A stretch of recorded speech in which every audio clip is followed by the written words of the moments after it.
चलो मैं तुम्हें दिखाता हूं कि ट्रंप की गाजा योजना के खिलाफ प्रदर्शन कितने हास्यास्पद हैं और नाकाबंदी वे इतनी धार्मिक गुस्से के साथ चिल्लाते हैं। लेकिन रुको, ठहरो।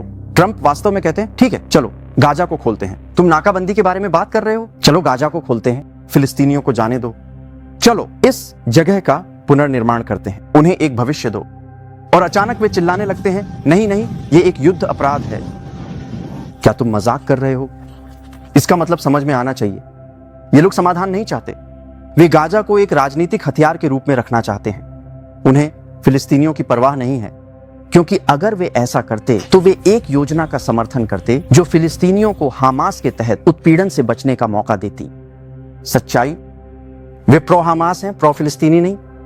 बस यहां वह हिस्सा है जो वे नहीं चाहते कि तुम सुनो।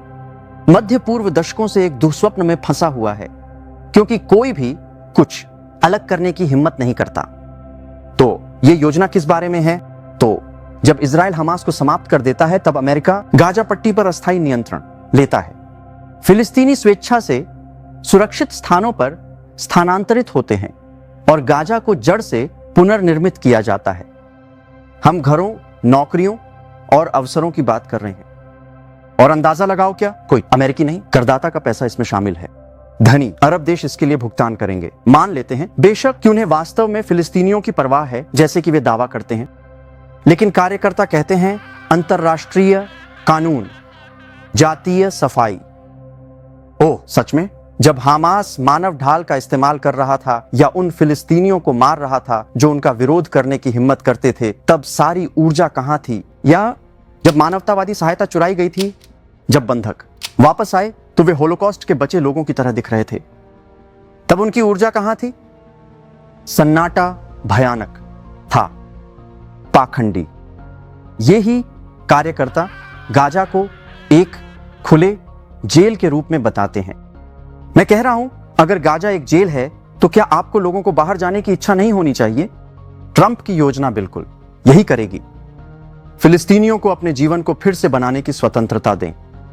लेकिन नहीं, प्रदर्शनकारी फिलिस्तीनियों को हमास के नियंत्रण में फंसा रखना पसंद करते हैं। क्यों? क्योंकि अगर गाजा समृद्ध होता है तो उनका इजराइल विरोधी नैरेटिव ढह जाता है। गाजा इजराइल की वजह से खंडहर में नहीं है, यह एक ध्वंस स्थल है, क्योंकि हमास ने नागरिक इलाकों को आतंकवादी लॉन्च पैड में बदल दिया।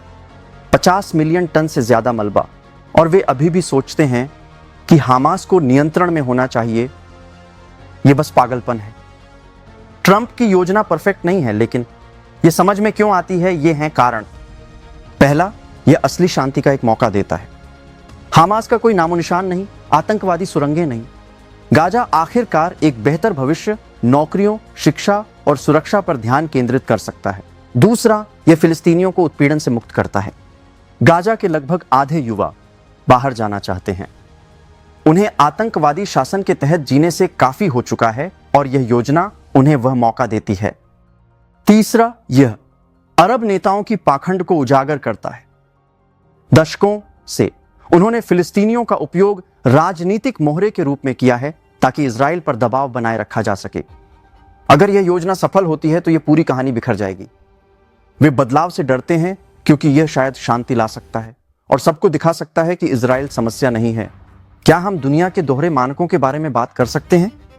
जब यहूदियों को यहूदिया और समरिया में उनके घरों से बलात निकाला गया तो दुनिया ने इसे शांति की ओर एक कदम कहा। मेरे परिवार और मैं समरिया से निकाले गए लोगों में से थे। लेकिन अब ट्रंप सुझाव देते हैं कि फिलिस्तीनी स्वेच्छा से स्थानांतरित हों और दुनिया पागल हो जाती है। हिपोक्रेसी की अब और जरूरत नहीं। इजराइल से हमेशा और अधिक भूमि शांति के लिए देने की उम्मीद क्यों की जाती है? यह एक छोटा सा देश है। हमने साइनाई प्रायद्वीप को इजराइल के 3 गुना आकार में छोड़ दिया। हमने गाजा को खाली किया, यहूदी परिवारों को उखाड़ फेंका और शांति के लिए अपने ही समुदायों को नष्ट किया। और हमें इसके बदले क्या मिला? रॉकेट, आतंक और झूठ। और अब ये सोवे शांति के समर्थक हमसे और अधिक मांगने की हिम्मत रखते हैं। वे और क्या चाहते हैं? क्या हमारे लिए जीवन से ही पीछे हटना है? हम उस खेल को खेलना खत्म कर चुके हैं। देखो, यह योजना गाजा को रातों रात किसी कल्पना की भूमि में बदलने के बारे में नहीं है, लेकिन यह आतंक के बिना एक भविष्य की नींव रखने के बारे में है। और उन आलोचकों के लिए आपका शानदार विकल्प क्या है, मैं आपके टिप्पणियों का इंतजार करूंगा। आपके पास केवल खाली नारे हैं। यह योजना अंतहीन आरोपों के खेल से असली समाधानों की ओर ध्यान केंद्रित करती है। यह क्रूरता नहीं है, यह आशा है। यह फिलिस्तीनियों के लिए आतंक और दुख के इस चक्र से मुक्त होने का एक मौका है। और अगर इससे राजनीतिक वर्ग और उनके सक्रियता समूह डरते हैं तो अच्छा है, शायद अब उनका डरना जरूरी है।